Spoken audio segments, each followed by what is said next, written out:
श्री गणेशाय नमः। दोस्तों, वीडियो शुरू करने से पहले वीडियो को लाइक कर दे और चैनल को सब्सक्राइब जरूर कर दे। Story name is Ishqbaz Session 2 and this story is begin from chapter 296 and guys don't forget to share your reviews and put on your earphones before starting the video for better experience। तो चलिए शुरू करते हैं।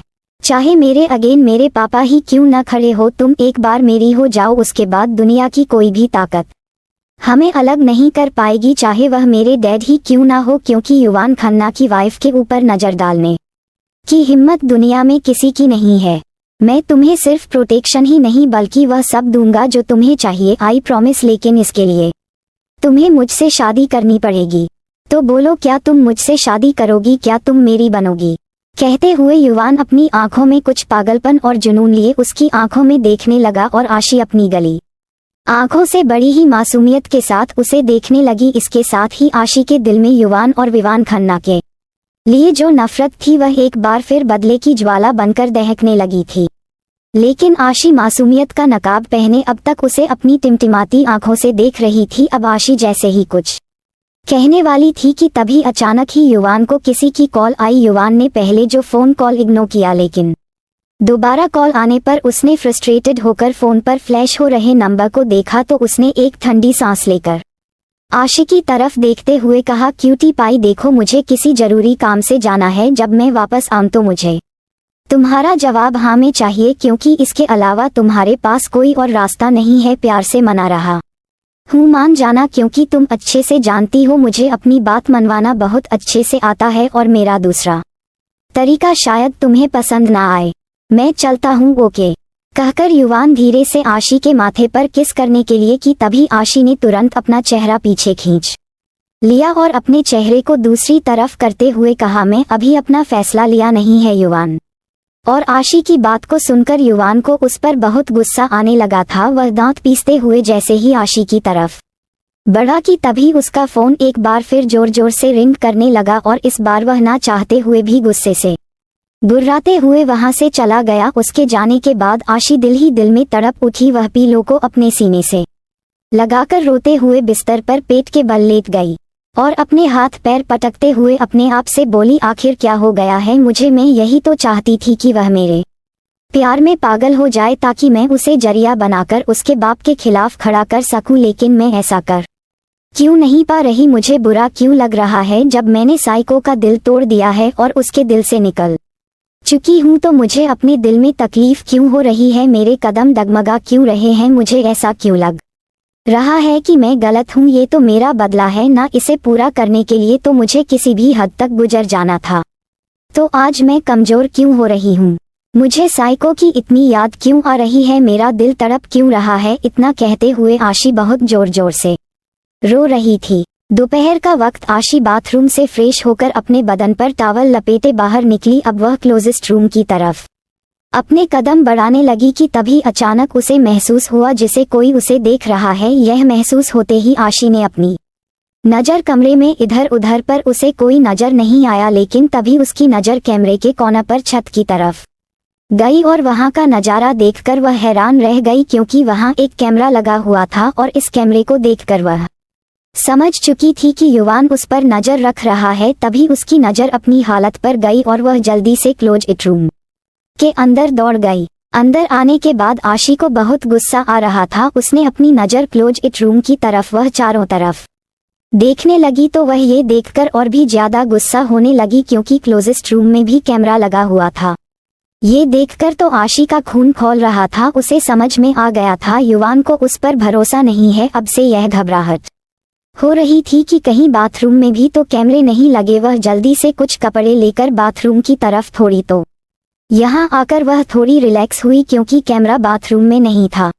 अब आशी गुस्से में युवान को 100 गालियां देते हुए अपने कपड़े पहनती है और दिल ही दिल में वह कुछ प्लान बना रही थी कि किसी तरह युवान का भरोसा जीत सके, क्योंकि अपनी मंजिल तक पहुंचाने के लिए ये बहुत जरूरी था। बाथरूम से निकालकर आशी ड्रेसिंग टेबल के सामने रेडी हो ही रही थी कि तभी के कमरे का दरवाजा नॉक होता। आशी ने जाकर दरवाजा खोला तो दरवाजे पर 2 फीमेल सर्वेंट बहुत ही बड़े बड़े शॉपिंग बैग लेकर खड़ी थी। उन्हें देखकर आशी थोड़ी हैरान हुई।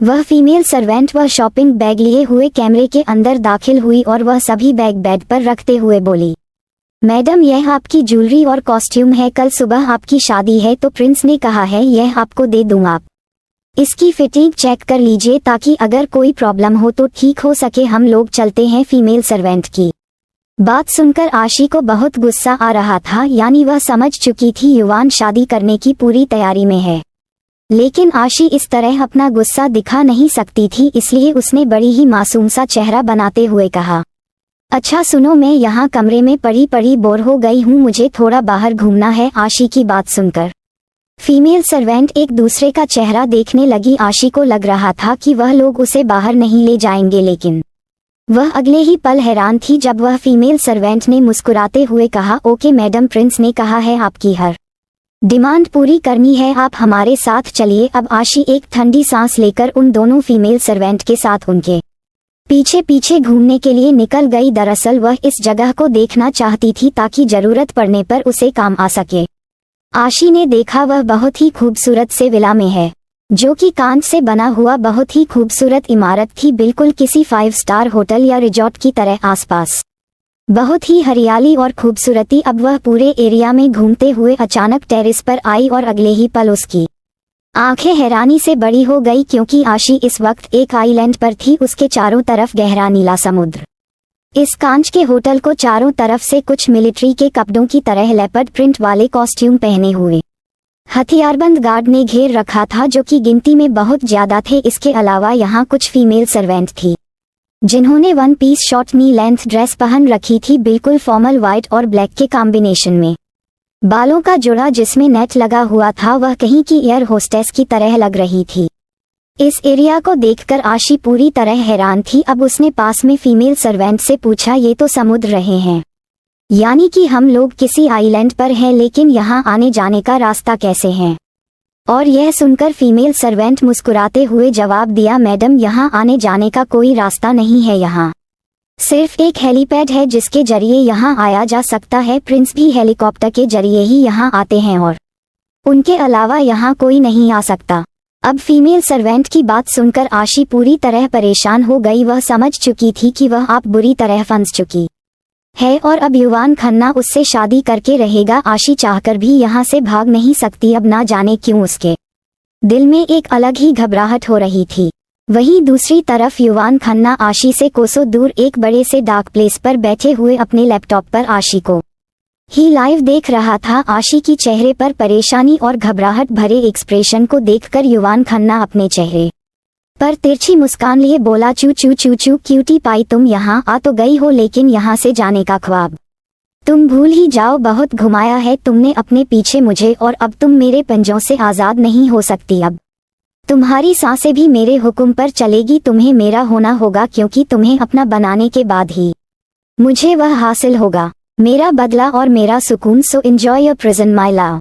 इतना कहकर युवान अपनी चेयर पर रिलैक्स पोजीशन में बैठकर अपने सर को हेड रेस्ट के सहारे रखे चेयर को हिलाते हुए अपनी आंखें बंद किए हुए किसी साइको की तरह गाना गाते हुए बोला, तुझे प्यार करते करते तेरी नींद तक उड़ा दूं, आओ जो अपनी हद पर तुझे क्या से क्या बना दूं।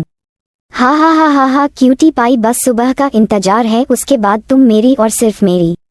हंसते हुए अचानक ही युवा ने अपनी हंसी रोक ली और अब उसकी आंखों में एक अलग ही जुनून और पागलपन नजर आ रहा था। कुछ देर बाद आशी अपने कमरे में बेचैनी से बैठी हुई थी। उसे समझ नहीं आ रहा था वह आगे क्या करे, क्योंकि अब वह यहाँ पूरी तरह से बंदी बन चुकी है। वह राहुल और समर को भी कुछ बताकर नहीं आई। उसके पास फिलहाल कोई बैकअप प्लान नहीं है और सच तो ये है कि वह इसी प्लान के साथ आई थी युवान को अपने पीछे इतना पागल कर लेना कि वह उससे शादी कर ले, लेकिन न जाने क्यों उसका दिल उसे इस चीज की गवाही नहीं दे रहा और अब अगर वह कुछ करना भी चाहे तो वह कर नहीं सकते। सुबह तक का वक्त है उसके पास। अब उसे सचमुच क्रिश की बहुत याद आ रही थी। उसकी आंखों से आंसू बहने लगे थे जिसे वह कंट्रोल करने की कोशिश कर रही थी, क्योंकि वह जानती थी कि वह कैमरों की नज़र में है। देखते ही देखते रात का वक्त हो चुका था। आशी अपने ही ख्यालों में थी। वहीं दूसरी तरफ क्रिश अपनी गाड़ी में बैठे थे, तेजी से कहीं जा रहा था। इस वक्त उसकी आंखों में एक अलग ही जुनून और पागलपन था। उसकी आंखों में बार बार आशी की वही मासूम और प्यारी हरकतें किसी फिल्म की रील की तरह चल रही थी। जब जब वह क्रिश को परेशान करती, दिन में उसे कम से कम 50 बार आई लव यू कहती, हर वह नौटी हरकतें करती जिससे क्रिश का ध्यान उसकी तरफ जाए। क्रिश को हमेशा स्पेशल फील करवाने की कोशिश करती, उसके सामने उछलना कूदना, शरारतें करना और क्रिश के डांटने पर बच्चों की तरह रोना और गुस्से में ये कहना कि वह क्रिश के सारे दांत तोड़ देगी। इन बातों को सोचते हुए क्रिश ने अचानक की गाड़ी को ब्रेक लगाई और गाड़ी की स्टीयरिंग पर अपना कर रख लिया। वह अपनी आंखें बंद किए हुए आशी को याद कर रहा था और तभी उसके कानों में आशी की बातें गूंजने लगी। जब उसने कहा था कि उसने किस कभी प्यार किया ही नहीं, बल्कि वह तो पावर और पैसे के लिए उसके पास थी, उस पोजीशन के लिए थी, उसे सिर्फ अपना बदला चाहिए। और इन बातों को सोचने के बाद क्रिश का चेहरा गुस्से से काला पड़ने लगा। अचानक की क्रिश ने धीरे से अपनी आंखें ऊपर की तरफ उठाए और गुस्से से दांत पीसते हुए अपने आप से कहा, तुम्हें ये गेम बहुत महंगा पड़ेगा फायरफ्लाई, अब मैं तुम्हें दिखाऊंगा साइको कौन है, just wait and watch my psychoness my love. कहते हुए क्रिश के चेहरे पर एक तिरछी मुस्कान थी, उसकी आंखों में एक अलग ही पागलपन और जुनून था। अब क्रिश एक बार फिर ड्राइविंग करना शुरू कर दिया और अब बैकग्राउंड में एक बहुत खूबसूरत और जुनून भरा म्यूजिक चलने लगा जो क्रिश के जुनून और पागलपन को दिखा रहा था।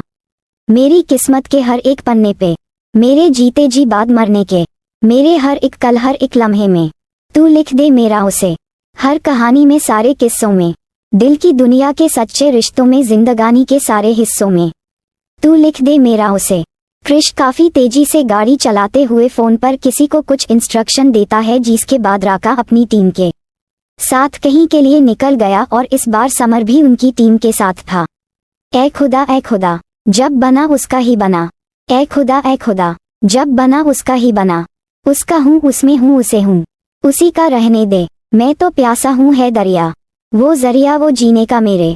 दूसरी तरफ क्रिश अंश के साथ कुछ बातें कर रहा था, लेकिन उसने एक सेकंड के लिए भी अपनी ड्राइविंग नहीं रोकी थी। वह फोन पर पूरी तरह गुस्से में चिल्ला रहा था और अचानक ही शांत होकर ठंडे दिमाग से कुछ कह रहा था, मुझे घर दे, गली दे, शहर दे, उसी के नाम के कदम ये चले या रुके अब उसी के वास्ते, दिल मुझे दे अगर दर्द दे उसका, पर उसकी हो वो हंसी गूंजे जो मेरा घर। इधर आशी अपने कमरे में सोई हुई थी। इस वक्त रात के लगभग 12 o'clock बज रहे थे कि तभी उसे कुछ अजीब सा एहसास हुआ। उसे ऐसा लगा जैसे कोई उसके आसपास है। आशी अचानक ही उठकर बैठ गई। अचानक ही उसे ऐसा लगा कि बालकनी साइड कोई है। उसे किसी की आहट महसूस हुई। यह महसूस होते ही आशी टेबल पर रखा हुआ एक सिरेमिक फ्लावर वास अपने हाथों में लेकर धीमे कदमों के साथ बालकनी की तरफ गई। ए खुदा जब बना उसका ही बना, ए खुदा जब बना उसका ही बना।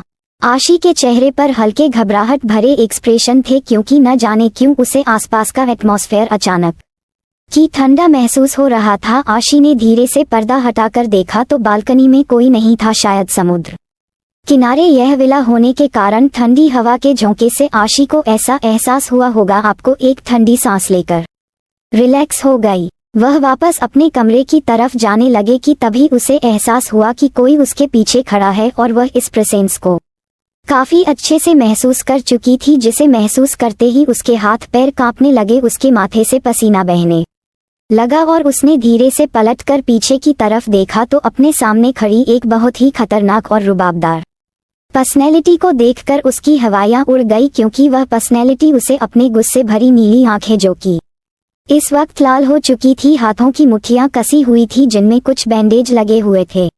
वह गोरा और हैंडसम चेहरा जो कि इस वक्त गुस्से से पूरी तरह काला हो चुका था, वह किसी शैतान की तरह अपने सामने खड़ी मासूम आशी को देख रहा था और आशी उसके खतरनाक चेहरे को देखकर डर के मारे अपना सलाइवा गटकने लगी। कुछ पल के लिए तो ऐसा लगा जैसे मानो आशी को सांप सूंघ गया हो और अब उसने अपनी हैरान नजरों से सामने खड़े क्रिश को देखते हुए जुबान में कहा, साइको तुम यहाँ, लेकिन ऐसा कैसे, ये जगह तो। कहते हुए आशी की सांसें अटक रही थी, घबराहट उसके चेहरे पर साफ नजर आ रही थी कि तभी ना जाने क्या सोचकर वह जाने की दौड़ते हुए कैमरे से बाहर जाने को हुई, क्योंकि वह जान चुकी थी अगर वह क्रिश के हाथों लग गई तो क्रिश सचमुच उसकी जान ले लेगा, क्योंकि वह इस वक्त उसके सामने खड़ा किसी शैतान की तरह लग रहा था। लेकिन क्रिश भी उसकी हरकत को समझ चुका था। इससे पहले कि आशी जल्दी से कमरे का दरवाजा खोल पाती कि तभी क्रिश ने अपनी तेजी दिखाते हुए उसे दरवाजे और अपनी बॉडी के बीच दबोच लिया। आशी का हाथ दरवाजे के हैंडल पर था और क्रिश का हाथ आशी के हाथों पर। क्रिश का सीन आशी की पीठ से लगा हुआ था और उसने बहुत ही बुरी तरह से आशी को अपने सीने और दरवाजे से मसल रखा था। इससे पहले कि आशी कुछ समझ पाती कि तभी क्रिश की ठंडी और खतरनाक आवाज उसके कानों में गई। क्रिश ने अपने एक एक शब्द चबा चबाकर किसी साइको की तरह कहा, कहाँ भागने की तैयारी हो रही है firefly. So don't forget to share your review and comment your best part of an story. और अगर आपने अभी तक हमारे चैनल को सब्सक्राइब नहीं किया तो कृपया इसे सब्सक्राइब करें और बेल आइकन पर क्लिक करें ताकि आप हमारी नई कहानी पहले पा सके। And if you like my story so comments your feelings with heart emoji. तो मिलते हैं नेक्स्ट वीडियो, तब तक के लिए राधे राधे।